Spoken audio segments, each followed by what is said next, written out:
VBN. 자, 반갑습니다. 주식전쟁 유튜브 구독자 여러분들, 단타장인 전문가입니다.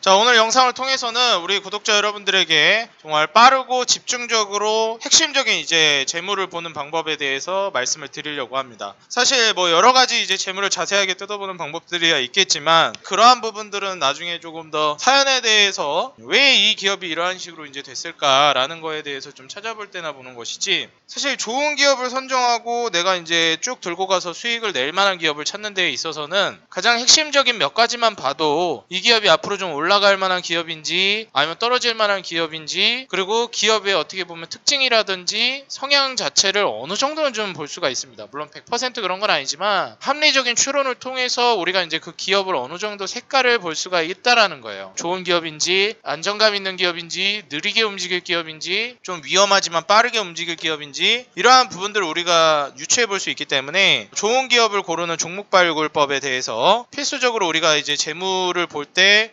참고해야 될 만한 부분들을 다 알면 초보 투자자 여러분들이 왜 이 영상을 클릭을 했겠습니까? 충분히 초보 투자자분들도 핵심적으로 중요한 부분만 찾고 나중에 더 심화 과정으로 기업을 조금 더 자세히 보고 싶다 하시는 분들은 그때는 뭐 이제 심화적으로 또 추가적인 공부를 하시면 되겠고, 일단 시작을 하는 게 중요하다고 봐요. 왜냐하면 재물을 아예 안 봐요. 개인 투자자분들이 너무 답답합니다, 정말. 그래서 이거라도 보시면 최소한 웬만한 건 다 이해를 하니까 최소한 이 정도만 보고 갑시다 여러분들 하는 차원에서 제가 이제 기업 분석에 대해서 재무에서 우리가 꼭 봐야 되는 부분들을 좀 말씀을 드릴게요. 그래서 오늘 본격적으로 영상을 시청하시기에 앞서서 좋아요와 구독, 알람 버튼 밑에 댓글까지 꼭 눌러주시고 이어서 시청해 주시면 감사하겠습니다. 영상을 제작하는 데 있어서 큰 힘이 됩니다.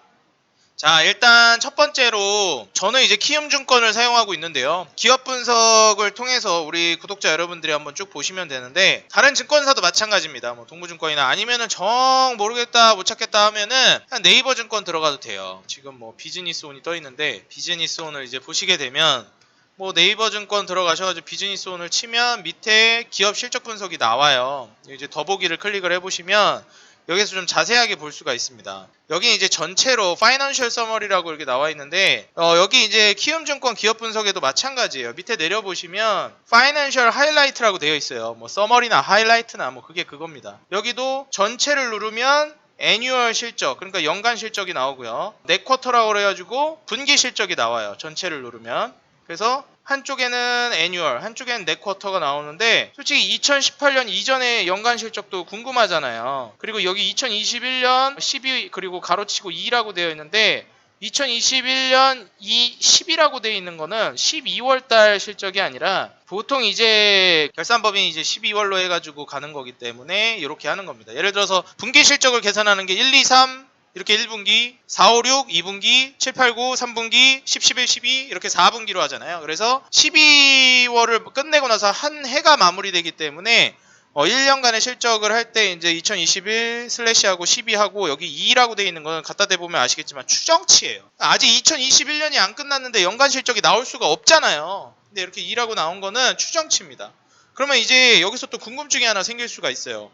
그럼 추정치가 있는 기업은 알겠는데 어떤 기업은 추정치가 없고 어떤 기업은 추정치가 있고 도대체 무슨 차이입니까? 이런 거 이제 질문하시는 분들도 많아요. 이거는 예를 들면 기업이 정말 이제 좀 안정적인 사업 구조를 가지고 있어가지고 크게 이제 뭐 매출이라든지 뭐 영업이익이라든지 이런 돈을 버는 구조 자체가 크게 변동성이 없는 기업들이 있습니다.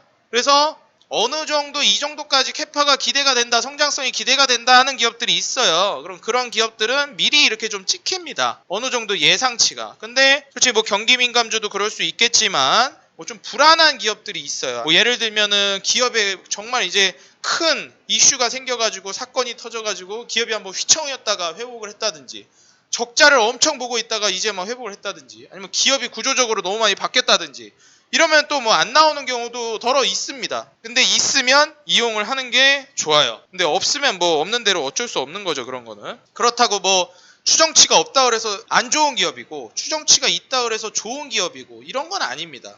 너무 그렇게 좀 양분해서 볼 필요는 없고, 추정치가 있으면 이게 왜 이런 식으로 기대가 되는지 이러한 부분들을 좀 유추해보는, 리포트도 찾아보고 그 다음에 이제 다트 들어가가지고 한번 검색해보고 이렇게 하는 습관을 들이다 보면 조금 더 디테일하게 파고들 수가 있는 거죠. 근데 중요한 건 이건 추정치라는 거. 2021년 아직 안 왔으니까. 그리고 여기서 이제 연간을 클릭하시게 되면 아까 2018년까지밖에 안 나왔는데 17년도, 16년도까지 전부 다 애뉴얼로 나와가지고 이렇게 과거까지 조금 더 이전 것까지 볼 수가 있어요. 분기 같은 경우에도 전체로 따지면 2020년 6이니까 이거는 2분기죠. 2분기, 3분기, 4분기.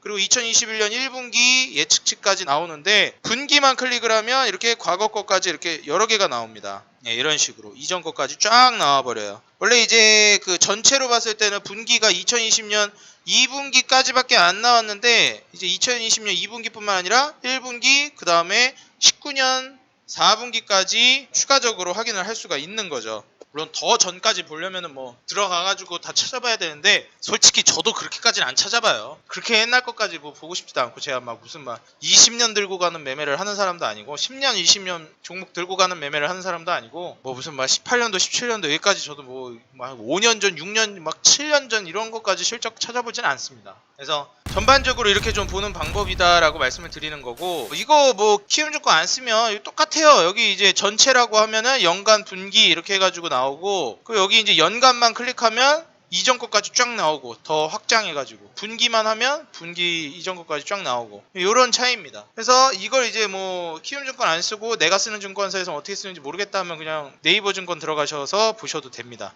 그리고 여기에서 그럼 우리가 이제 뭘 봐야 되는지가 중요하겠죠. 필수적으로 봐야 되는 몇 가지가 있어요. 아무리 초보 투자자분들이어도 무시하면 안 되는 거, 꼭 봐야 되는 거. 그게 뭐냐면 첫 번째가 매출이고, 두 번째가 영업이익이고, 세 번째가 단기순이익입니다. 다른 건 솔직히 말해서 안 봐도 돼요. 뭐 지금 초보 투자자가 어떻게 다 공부를 하고 다 봅니까?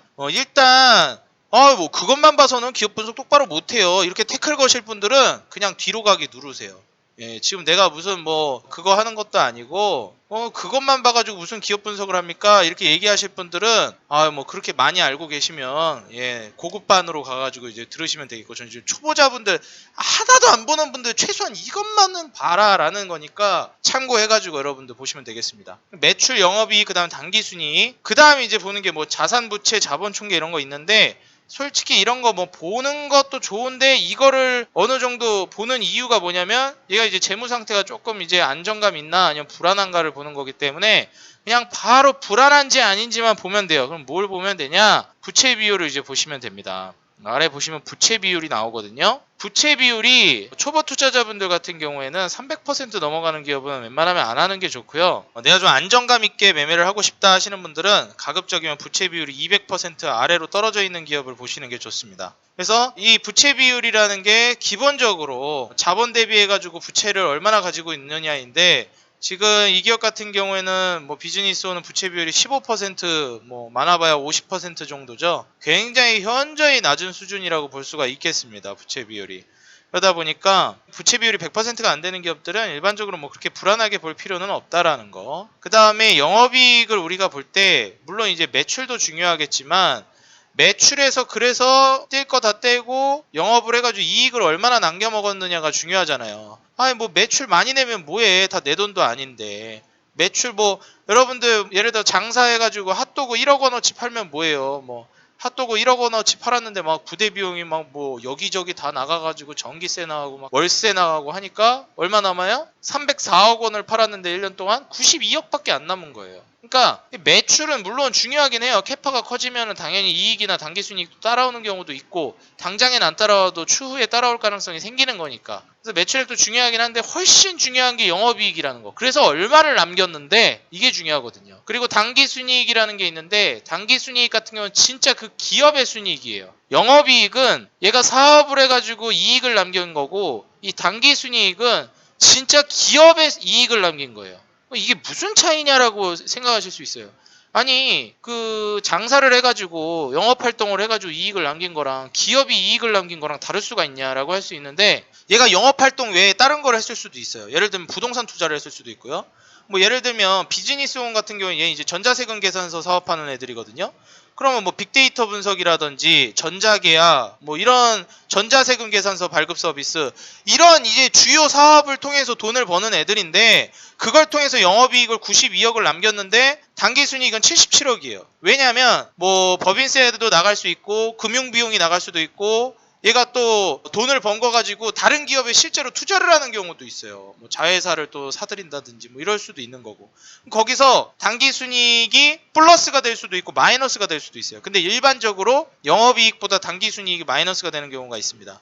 그리고 또 예를 들어서 비즈니스온이 기업 차원에서 기업 명의로 부동산을 가지고 있을 수도 있어요. 그게 부동산 사업이 주 사업이 아닌데도 투자 목적으로 기업에서. 근데 그거 부동산을 팔면 이게 막 부동산 가격까지 들어와 버리니까 막 당기순이익이 영업이익보다 훨씬 많이 찍히는 해도 있고 그래요. 가끔 기업의 경우에 따라서. 아니면은 뭐 기업을 막 매각을 한다든지 이러면 또 달라지는 경우도 있고. 그래서 당기순이익이 가장 중요하고 매출액이랑 영업이익을 좀 묶어서 보시는 게 중요하다. 여기서 당연한 거겠지만 제가 아까 전에 부채 비율을 말씀드렸잖아요. 영업이익률이 여기에서 얼마나 매출을 냈는데 거기서 얼마나 이익을 남겨 먹느냐, 요 차이에서 이제 발생을 하는 겁니다. 그냥 304억을 버는데 한 92억 정도 남겨먹네? 그럼 이제 이익률이 한 30% 되는 거죠.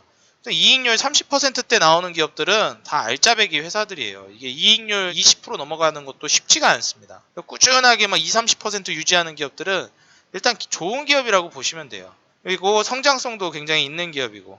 근데 비즈니스온은 이 기업이 지금 제가 뭐 여기 떠 있으니까 그냥 이거 가지고 설명을 하는 건데, 이 기업 자체가 굉장히 사업 구조가 안정적입니다. 얘네가 이제 전자세금 계산서 발급 서비스다 보니까 뭐 딱히 경쟁사가 올 일도 없고, 기존에 하던 그 업체들 계속 이제 그 전자세금 계산서 발급하면서 수익을 내는 구조예요. 뭐 딱히 위기가 있을 만한 사업 구조가 아닙니다. 그래서 사실 지금 현재 이 기업이 벌어들이고 있는 당기순이익 이러한 걸 통해서 얘가 지금 과연 기업 가치가 높게 평가되어 있느냐 낮게 평가되어 있느냐 이걸 따지는 게 PER이거든요.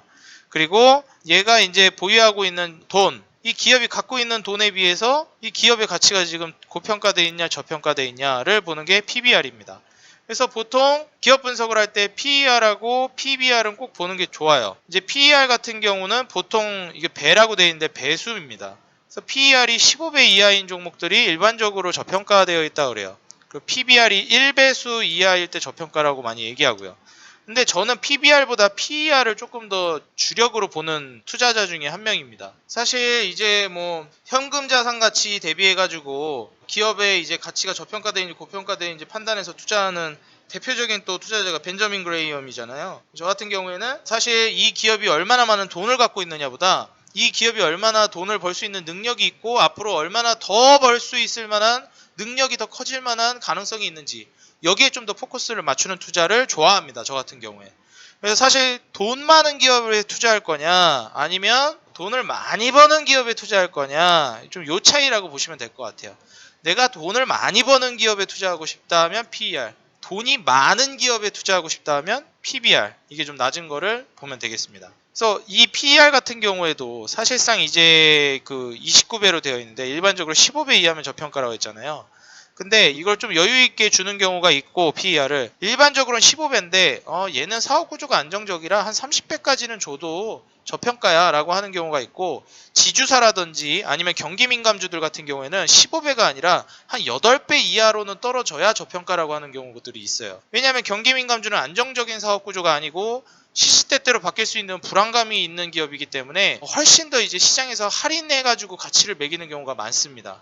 그래가지고 경기민감주들이 PER이 뭐 15배다 그러면은 그건 솔직히 이제 뭐 고평가까지는 아니지만 저평가라고 볼 수도 없는 거죠. 보통 이제 그런 기업들은 뭐 한 8배 수준, 최소한 10배 아래로는 떨어져야 저평가에 가까워졌다라고 볼 수 있는 겁니다. 경기민감주들은. 아니면 이제 실적이라든지 이런 사업 구조 자체가 불안한 기업들은. 그래서 그런 거를 한번 인지를 하시면 되겠고, PBR은 보통 이제 1배수 이하면 저평가라고 얘기하는데, 보통 이제 워낙에 현금성 자산이라든지 이런 게 많은 기업들은 결국에는 이제 재가치를 찾아가더라고요. 근데 이거는 초보 투자자분들이 PBR이나 PBR 그리고 현금성 자산을 가지고 하는 매매가 어려운 이유가 뭐냐면은, 현금성 자산 대비해 가지고 이제 올라갈 만한 기업들은요 정말 찾기가 힘듭니다. 바로바로 올라가요, 이런 거는. 그래서 사실 남아있는 종목 찾기가 매우 어려워요. 조금 더 난이도가 높다라고 보면 돼요. 거기에 대해서 좀 궁금하다 하면은 내가 좀 현금성 자산 가치 아니면 PBR 관련해 가지고 저평가되어 있는 걸 찾고 싶다, 이거 디테일하게 알고 싶다 그러면은 벤저민 그레이엄이 쓴 책 중에서 재무 분석하는 그런 책을 찾아가지고 한번 읽어보세요. 벤저민 그레이엄이나 아니면 워렌 버핏, 그러니까 원론적인 거 말고 재무 관련된 책 그 몇 개 찾아보시면, 내가 특정 책을 얘기해버리면은 조금 뭔가 광고는 아닌데 광고처럼 될까봐 그냥 뭐 따로 언급은 안 하겠습니다. 근데 벤저민 그레이엄이 아니면 뭐 영상을 찾아보시든지, 그래서 현금성 자산 가치 대비해가지고 이제 투자하는 방법을 디테일하게 벤저민 그레이엄이 또 이제 책 써놓은 것들도 있으니까 도서관 가서 보시든지 서점 가서 한번 찾아보셔가지고 도움 받아보시면 될 것 같아요. 그래서 저 같은 경우에 이제 PER을 보는 편인데, 이런 영업이익과 당기순이익하고 이제 연결이 되는 거거든요. 그리고 이제 연간으로 보게 되면 실적 예측치가 나와요. 그럼 이 기업이 26억을 벌었고 당기순이익을 53억을 벌었고 17년도에, 그 다음에 18년도 또 53억, 그 다음에 19년도는 44억으로 좀 줄긴 했지만 20년도는 30억으로 또 줄었죠. 근데 올해 같은 경우는 77억으로 다시 회복세가 기대돼요. 내년은 88억이 예상이 되고, 이게 당기순이익이 20억대에서 이제 50억대로 올라간 이후부터는 코로나로 인해서 제가 보기엔 2020년도 좀 주춤한 것 같긴 한데, 일반적으로 뭐 4, 50억대를 평균적으로 유지한다라는 겁니다. 그리고 당기순이익 이제 올해 같은 경우에 회복세를 보여주는 것뿐만 아니라 더 큰 이제 순이익을 낼 걸로 기대가 돼요. 영업이익적인 측면도 크게 변동은 없습니다. 매출액이 100억 초중반에서 후반을 왔다 갔다 하는 상황이에요. 시간이 흐를수록 조금 더 매출액이 급격히 상승하진 않는데 점진적으로 상승하죠. 기업이 느리지만 차분하게 성장하는 기업이에요. 왜냐하면 사업 구조가 안정적이기 때문에 그렇습니다. 영업이익도 크게 변동성이 없죠. 매출액도 마찬가지로 조금씩 늘어나긴 하는데, 올해부터 이제 본격적으로 회복세뿐만 아니라 성장세도 굉장히 이제 퀀텀 점프를 할 걸로 예상이 되네요. 지금 딱 실적을 보니까. 그래서 물론 이제 예측치대로 그대로 되리란 법은 없는데, 이게 아무런 근거 없이 나오는 건 아니라서 사실 기업을 최대한 이제 많이 분석해서 나오는 거라 어느 정도 참고해 볼 만한 가치는 있다라고 좀 말씀을 드리고 싶습니다. 그래서 지금 현재 뭐 저평가되어 있는 기업이라고 보기는 어렵지만 PER을 봤을 때, 왜냐면은 PER이 지금 뭐 50배 수준 이러니까 저평가라고 볼 수는 없겠지만, 이때 2020년도에 다소 이제 좀 많이 쪼그라든 상황이었다라는 점을 감안하면 충분히 회복세를 보여줬을 때 이런 사업 구조를 안정적으로 가져가는 기업이 PER이 29배가 예상이 된다라고 한다면 충분히 고평가는 아니고 투자해볼 만한 가치가 있는 상황이라고 저는 내다보고 있습니다. 그래서 우리 구독자 여러분들도 꼭 이제 부채 비율하고 영업이익률은 솔직히 20% 정도 나오는 것도 쉽지 않아요. 그래서 영업이익률이라든지 부채 비율은 웬만하면 300% 넘어가는 기업은 하지 말고, 그리고 부채 비율에 대해서 제가 말씀 안 드린 게 있는데, 부채 비율 제가 300% 넘어가는 거 초보 투자자분들은 웬만하면 하지 말라고 말씀드렸잖아요. 근데 부채 비율이 정말 좋은 기업인데 굉장히 높은 데들이 있습니다. 그게 뭐냐면 증권사들, 그리고 금융사들, 이런 쪽 보험업이나. 왜 그러냐면 여러분들 보험도 마찬가지고 증권도 마찬가지고 은행도 마찬가지고 사업을 어떻게 하는 구조입니까? 남의 돈으로 사업을 굴리는 구조예요. 그래서 부채 비율이 높으면 일반적으로 안 좋은 게 맞는데 예외가 있습니다. 금융계통, 증권계통이나 금융계통, 뭐 은행, 이러한 이제 기업들은 부채 비율이 높으면 높을수록 오히려 좋게 쳐줘요. 그러면 고객들이 많다라는 뜻이거든요. 그렇기 때문에 오히려 이제 금융이나 증권 이쪽은 부채 비율 높은 게 좀 더 좋다. 이걸 나쁘게 보는 게 아니라 오히려 좋은 방향으로 해석해 볼 수가 있다라고 좀 말씀을 드리겠습니다. 그렇다고 무조건 또 좋은 건 아니에요. 부채 비율이 높은 게 좋은 건 아니니까. 근데 고객들이 많아졌다라고 좀 해석을 해볼 수 있는 거기 때문에 오히려 이제 증권사나 이제 금융계통 쪽은 부채 비율이 높은 게 더 잘 나가는 기업일 가능성이 높다라는 거. 무조건 그런 건 아니지만. 그래서 뭐야 이거 부채 비율 왜 이렇게 높아? 라고 해가지고 증권주를 제외시켜버리면 그거는 이제 조금, 당연히 부채 비율이 높을 수밖에 없는 사업 구조를 갖추고 있는 산업인데 부채 비율이 높다라고 투자를 안 하는 거는 좀 잘못됐다라는 거죠. 그래서 그런 걸 감안해가지고 우리 구독자 여러분들 부채 비율은 그 점만 참고하시면 되겠습니다. 그걸 제외하고는 웬만하면 부채 비율은 낮은 게 좋아요. 그리고 실제로 금융 종목들의 대주주로 있는 기업들이 또 부채 비율이 높은 경우가 있습니다. 그럼 그것도 이제 감안을 해야 돼요. 예를 들어서 키움, 지금 제가 키움증권 쓰고 있는데 키움증권의 대주주를 보시게 되면 키움증권 같은 경우에도 부채 비율을 보시면 부채 비율이 900%, 1000% 이래요. 1300%. 미친 거죠. 부채 비율이 1300%라니. 이거 제정신 아닌 기업이죠. 일반적인 기업이라고 감안하면. 근데 이건 증권사기 때문에 오히려 성장했다라는 걸 우리가 유추해 볼 수 있는 겁니다. 그리고 이제 뭐 유보율 같은 경우에도 와 진짜 뭐 어나더 레벨입니다. 어나더 레벨. 유보율 1690%. 그리고 영업이익률 같은 경우에 17% 정도 나오는데 이 정도면 굉장히 양호한 거예요. 그래서 지금 이런 키움증권의 대주주를 한번 보시게 되면 증권사가 아닌데도 부채 비율 높을 거예요. 보시면 다우기술이 있습니다. 다우기술을 한번 볼게요. 아마 부채 비율 굉장히 높을 거예요. 자, 다우기술을 이제 보게 되면 밑에 부채 비율 한번 보겠습니다. 자, 쭉 보면 보세요. 그죠? 부채 비율이 1000%가 넘어가요. 왜 그래요?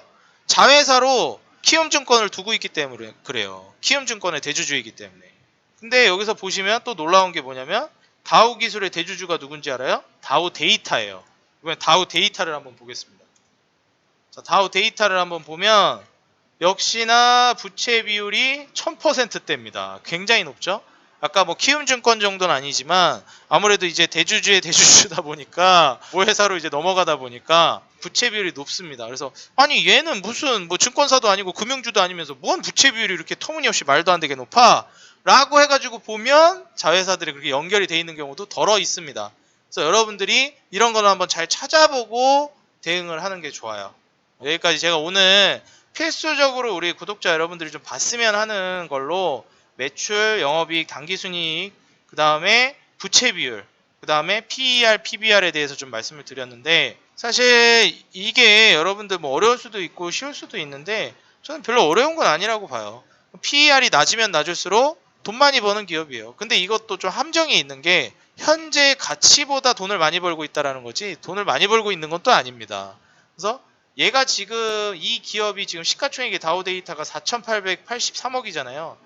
이 시가총액 4800억짜리로 지금 다우데이터가 4880억짜리로 몸값이 매겨져 있는데 얘 몸값에 비해서는 얘가 돈을 많이 벌고 있다라고 하면은 PER이 낮은 거죠.